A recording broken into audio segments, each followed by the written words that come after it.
почитувани. Симптоматично е како во времето на владење на ВМРО ДПМН се случуваат најголемите катастрофи во македонското здравство. Кога станува збор за реклами и фалење, Груевски е прв за сечење ленти, но кога станува збор за реалните состојби во македонското здравство, него никаде го нема. Само да подсетиме. Откако изгубија контрола над свинскиот грип, откако создадоа хаос и паника со сезонскиот грип, откако министерот за здравство ги обвини граѓаните дека самите се виновни што се болни, сега се прашуваме кој ќе биде следниот неодговорен чекор. Тоа што е сигурно е дека епидемијата на морбили е само последната потврда за неспособноста на надлежните. Единствената мерка која министерот за здравство ја презема во моментот е засилено вакцинирање. Ова повеќе звучи како бизнис идеја, отколку како сериозна здравствена мерка.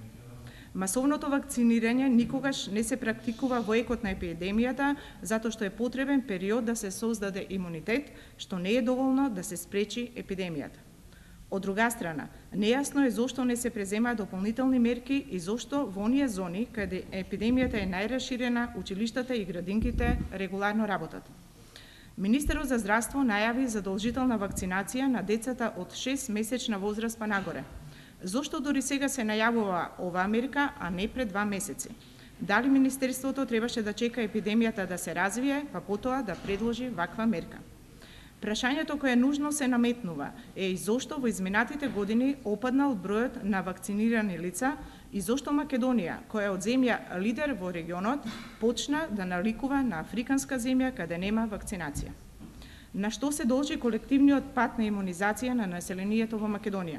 Дали на Министерството наместо приоритет да му биде здравјето на населението, приоритет им е вработувањето на партиските војници во здравствените установи.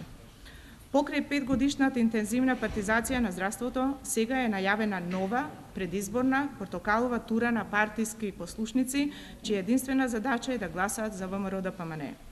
Евидентно е дека власта, која како и сите други клучни проблеми е силна само на зборови, комплетно ја запушти превентивната медицина.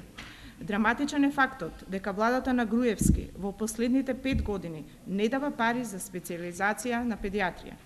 Очигледно, тоа е причина зошто кога ВМРО ДПМН е на власт се појавуваат епидемии и зошто во нивно време загрижувачки се зголеми смртноста кај доенчињата и малите деца. Државната негрижа создава и дополнителни трошоци за болничко лекување. Здравството е доволен доказ колку Груевски се грижи за граѓаните на оваа земја.